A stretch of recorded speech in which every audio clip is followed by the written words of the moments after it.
તો હમણાં આપણે કરતા છે એક્ઝામ્પલ 3. ક્વેશ્ચન જોઈ લો, અહીંયા આવી ગયો છે અને ક્લાસ બરાબર જોઈ લો. આ સવાલમાં છે ને થોડુંક કંઈક અલગ છે. એ અલગ વસ્તુ હું છે જરાક તમે જોઈ લો.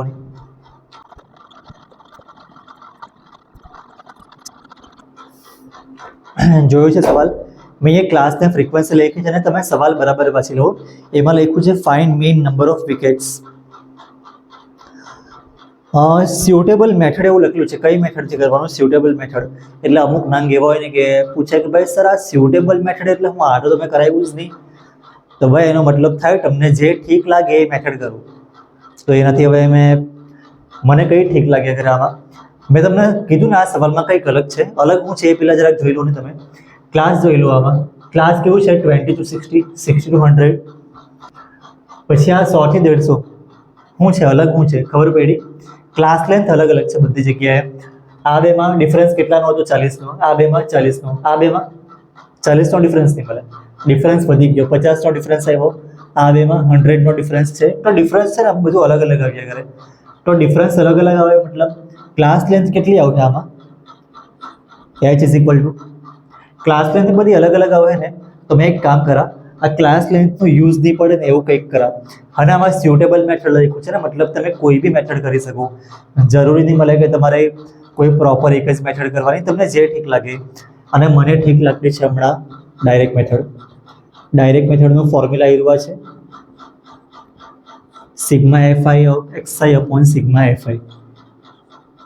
તો આવ્યું આ ફોર્મ્યુલા છે. ઇઝ ઇક્વલ ટુ જરાક મેં નીચે લખી દે, એક્સ બાર હું નીચે લખી દે. તો આવ્યું આ ફોર્મ્યુલા છે. આ મેથડ આપણે કરી મૂકવામાં. તો પહેલાં એક્સઆઈ તો લખવા પડે ને. એક્સઆઈ એટલે ક્લાસ આવ્યો છે, ફ્રીક્વન્સી એટલે આવ્યું આ એફઆઈ છે ને આ બાજુ એક્સઆઈ. એક્સઆઈ એટલે આવ્યું આ મિડ પોઈન્ટ.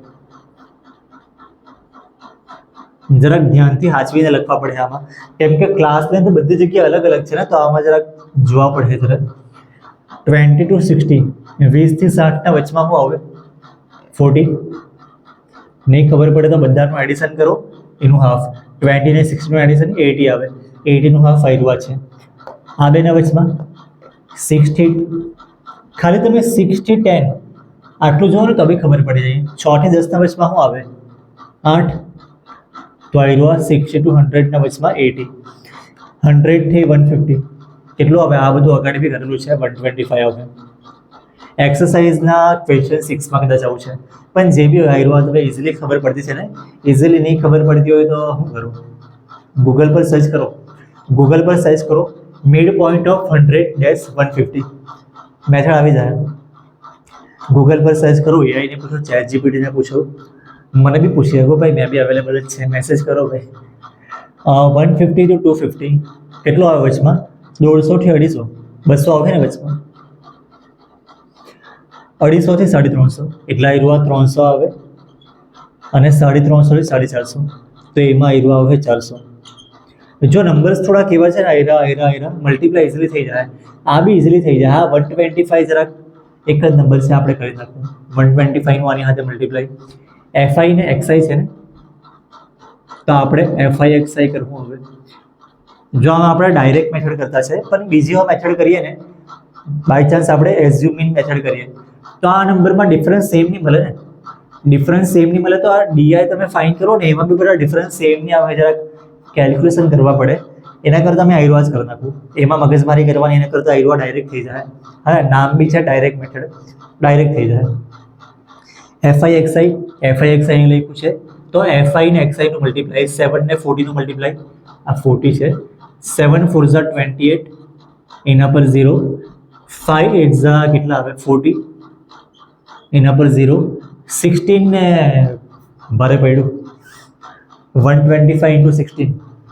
જો મેં શું કરા ખબર? 125 16 હતું ને, તો 16 ને મેં આવી રીતના લખી લેવા. તમે જેવી રીતના કરો એવી રીતના ભાઈ. હવે આ બેનું મલ્ટીપ્લાય છે ને, મને ખબર છે કેમ કે મેં આવ્યું મલ્ટીપ્લાય બહુ વાર કર્યું છે. 125નું 8 times. 8 ટાઈમ એટલે હું ખબર? ડબલ કરવાનું, એનું ડબલ કરવાનું, એનું ડબલ કરવાનું. હા ને, 8 એટલે એકચ્યુઅલી આવું જોઈએ ને. 8 મેં કાઢી નાખું ને, અહીંયા મેં લખી દઉં 2 into 2 into 2. તો 125નું ડબલ કરો 250. 250નું ડબલ 500, 500નું ડબલ 1000 અને 1000નું આની સાથે મલ્ટીપ્લાય 2000. આ બધું મનમાં કરવાનું હોય, પણ મનમાં નહીં થાય તો પછી નોટ કારણ કે જે આવું કરવું હોય આવું કરો, જે કરવું હોય તે કરો, પણ કરો, ખાલી જાતે કરો. અહીંયાથી કોપી કરે એટલે આવડી જાય એવું નહીં મળે કે અમુક એવા હે ને જેવા બી હોય તો ડાયરેક્ટ છેલ્લો વિડીયો એકદમ છેલ્લે જે આવે ને તે કાઢે અને સ્ક્રીનશોટ માટે. ઠીક છે ભાઈ, કર્યું હે સ્કૂલમાં તમે. 12 ને 2નું મલ્ટીપ્લાય 24 આવે. 24 પર આવ્યું આ 0 0 ડબલ 0 મૂક્યા છે કેમ કે અહીંયા ડબલ 0 છે. 2 ને 3નું મલ્ટીપ્લાય 6 તો આ 6 પર ડબલ 0 અને 4 ને 3નું મલ્ટીપ્લાય 12 તો આવ્યું આ 12 પર ડબલ 0. એકના નીચે એક નીચે આવ્યા છે કે આવ્યા છે, તો આ 0 0 0 0 0 0 જ આવશે. આ 8 0 0 0 8 આવશે. પછી શું કરે છે 2 4 કરો તમે, હવે તમે જાતે કરો. હવે 2 છે, 4 છે, 4 છે, 6 છે, 2 છે, કરો.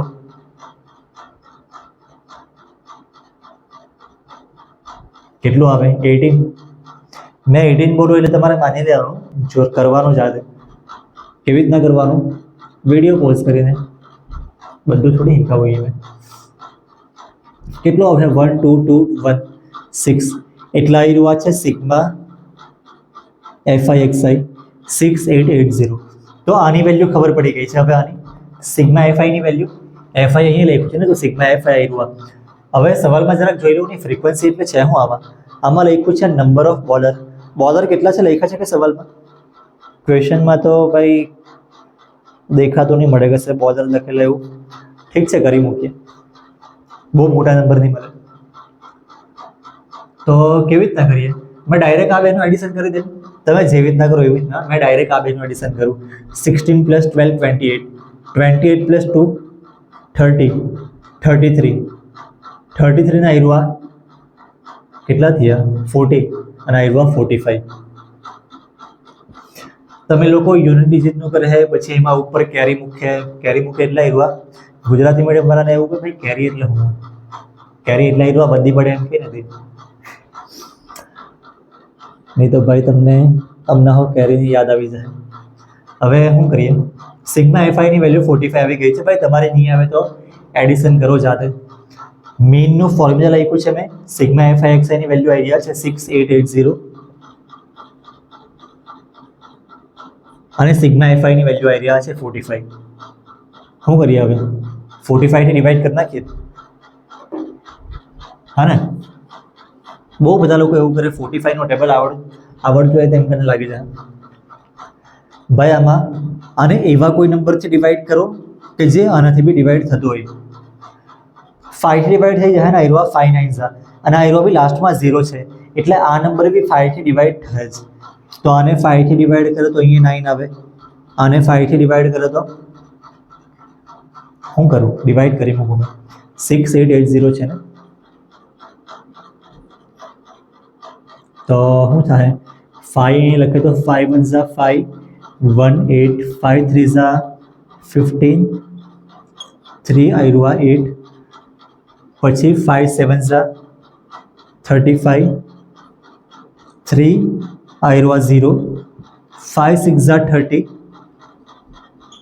પતી ગયો હતો 1376. 1376 બરાબર કર્યું છે ને ભાઈ?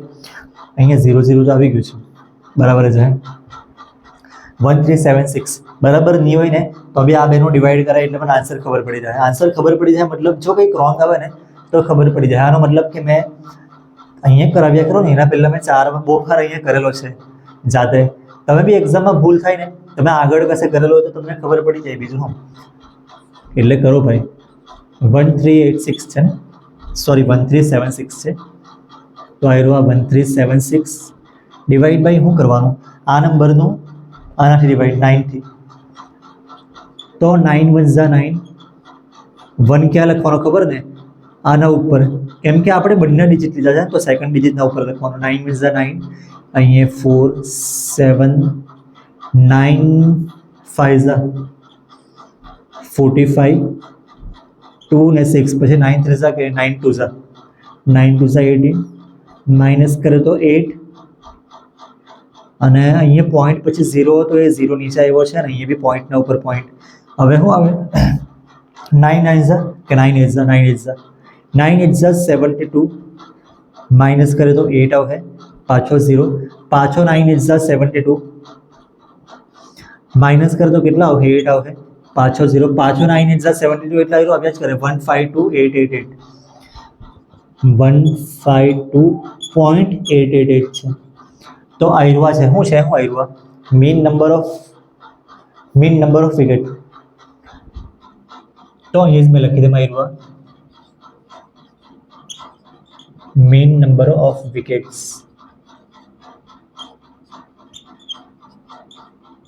આયરવા છે. આ મેથડ છે ને મને ઇઝી લાગે. તમે જે બી મેથડ કરો, ડીઆઈ વાળી એઝ્યુમ મીન મેથડ કરો કે યુઆઈ વાળી તો તમને બહુ ભારે પડે છે આમાં. તો આઈડિયા મેથડ મને બધા કરતા ઇઝી લાગે. જોઈ લો, તમે કમ્પેર કરી લો, તમે બીજી કરો જોઈએ તો અને કમ્પેર કરી લો.